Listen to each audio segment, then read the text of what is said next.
Okay, we're ready for our third motherboard. Taking off the processor, changing the thermal compound under the heatsink, and just as the other two, I'm still attached with the anti-static strap, and we're on the anti-static mat to protect it. With this particular system, there's a fan that is on top of the underlying heatsink, but notice the fan is kind of canted off at a slight twist, if you will. In other words, here's one corner of the fan, but here's the corner of the structure underneath, and there's a reason for that. Right here where the tip of my finger is, let me point with my little yellow pointer, right here, there is this deep hole where there is a screw down in there. And literally what I'm going to do with my screwdriver is go down into each of the four corners into that deep hole and begin unthreading. And here's why. That screw goes through this whole plastic structure all the way down into the motherboard, which is threaded itself. This is from Hewlett-Packard, and they tend to do things pretty significantly, and what they have are threads in the motherboard that holds down this whole structure, the fan, the heatsink on top of the processor. So what I need to do is with each of the four corners start loosening that, and it's actually a fair amount of threads.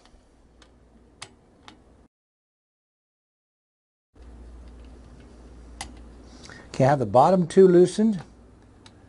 When I say bottom and top, of course, I have this motherboard held up pretty much vertical or close to it. And I'm going to loosen all but the top left corner as you're facing it so that I can hold as the last threads come free. All right. Should be able to lift that off.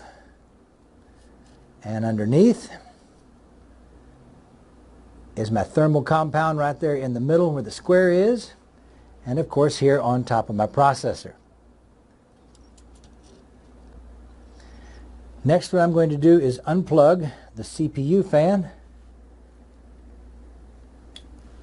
And I'm going to set aside the heatsink and fan combination. Processor here in the socket, of course, has the thermal compound on the top. I'm going to wipe that off and show you a reapplication of the thermal compound.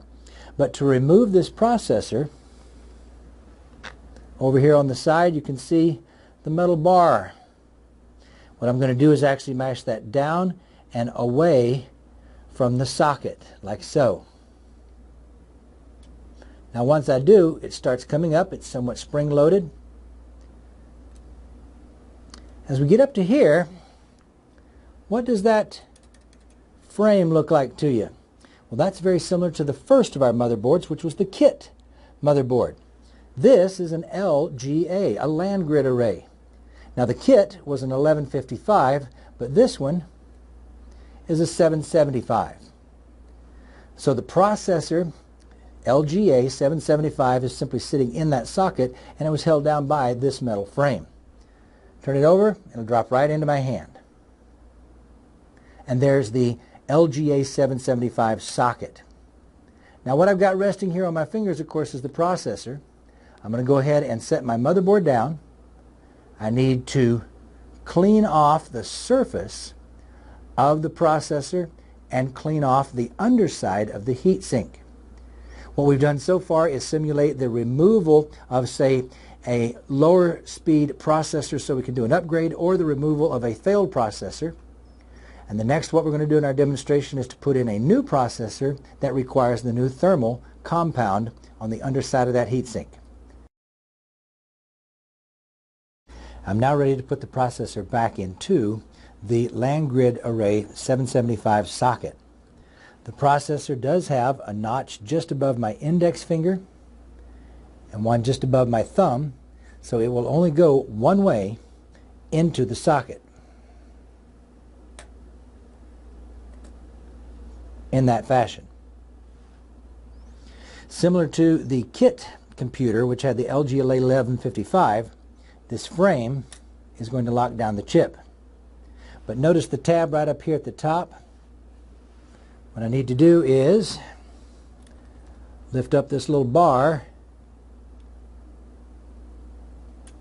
so that the tab can actually fall underneath the bar that's going to lock it down. like that. Now I have my processor in place. Next, I'm going to bring up the heatsink, show you the clean underside of that, and lay the motherboard down, and we'll start applying thermal compound to the underside of our heatsink. And I will tell you one thing about this type of heatsink and processor combination that I found. Since this is threaded, each one of these are threaded, and they lock that down pretty tight, you actually need to put a little bit less thermal compound here than you would in some of the others, because it actually can go down a little bit tighter on the surface to surface. That might not seem like very much, but guarantee you, I have, as a result of experience, seen that if I put too much more than that, it makes an ugly mess. Well, the only way to know for sure is to try it. So what I'm going to do is bring my motherboard back up, turn this over, and align it to those holes. Then I got to spend the time to tighten those screws back down into the motherboard. I'm going to align it so that the power cord reaches the connector, which is here behind, and that's going to be something along those lines right. Yeah, those lines right there. All right.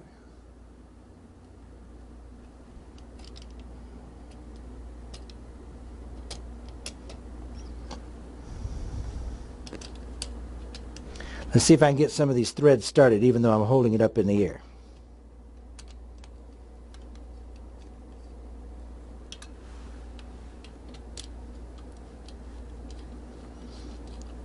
I did one corner and then I went to the opposite corner, because you don't want to torque down one corner of this contraption,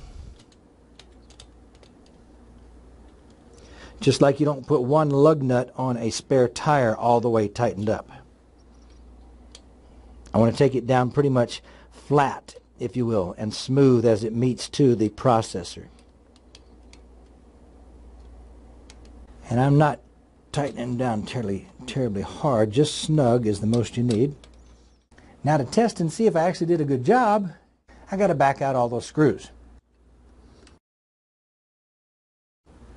Okay, let's lift it up and take a look.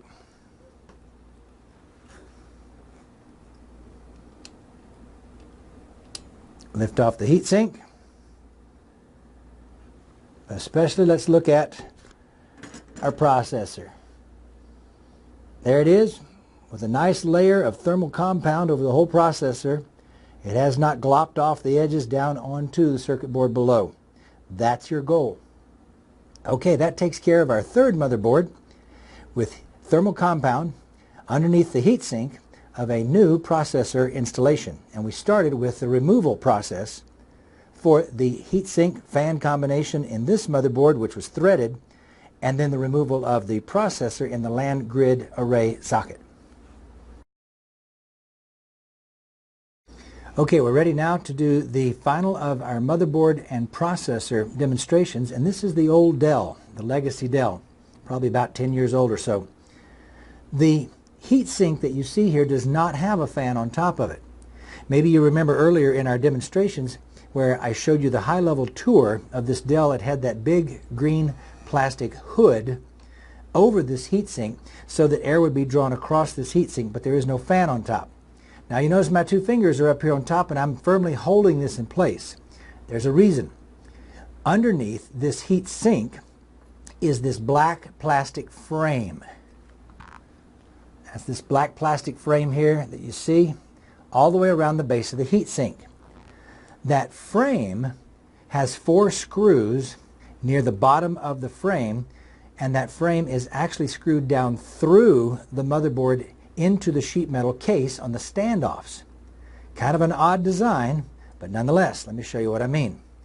When I hold on to both that black plastic frame and the heatsink and lift them out together, now you can see that black plastic frame and you can see those 4 screws protruding from underneath the heatsink.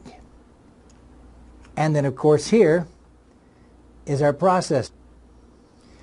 The method by which you are supposed to install this goes something like this.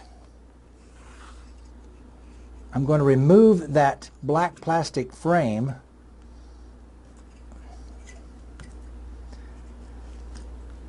off of the heatsink. And here it is. This frame would sit right here, and those screws that you see in the four corners go all the way through the motherboard down into the sheet metal chassis. Then the heatsink snaps underneath this tab on that side and a similar tab on the opposite side, right here and right here. So that tab right there and that tab right there is how the heatsink simply snaps into place. So this frame, of course, is not anchored because I'm not on a sheet metal case. But let's keep going with our demo. Here's my processor, and similar to what we've had before, there's this little metal bar running along the top edge as you're looking at it. By lifting up that bar, I can take out this processor. Let's see what kind of processor we got on this old Dell. Pull the bar slightly away from the processor. Start lifting up. Continue lifting up. And when I pull the metal bar all the way to vertical, the chip should now come over into my hand. Ah, it's a pin grid array, a socket with holes. This actually happens to be a pin grid array 478, 478 pins, and here's the processor with the pin sticking down below it. Now what I need to do on this particular processor is scrape off some of that old thermal compound. I'm going to lay the motherboard down for just a moment.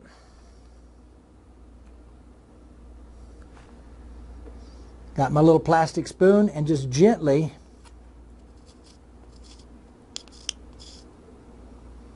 to scrape off the top of this processor and the underside of that heatsink, and I'll show you those in just a moment.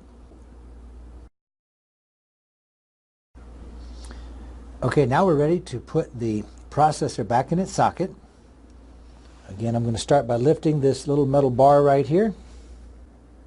When I raise it up to the vertical position, the socket is now open for the processor. If you look at the holes in the socket, you'll realize that they are not uniform at the corners. One of the corners does not have a hole, and you've got to align the processor to match that. If you're actually looking at the processor, 3 of the 4 corners have a pin right in the very corner. 1 does not. So here closest to the end of my index finger is the corner that needs to go in the upper left of this socket. If this motherboard was laying flat down, I should be able to position the processor correctly over the holes, and it simply drop into the socket. That is the 0 insertion force. You never need to force or push hard to get one of those pin grid array processors into its socket with the holes. Now let's lock it down.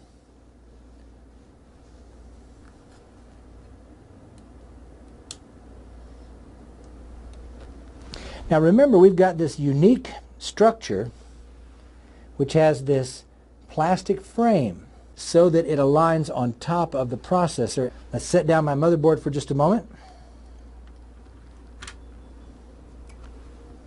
And let's apply thermal compound to the underside of my heatsink.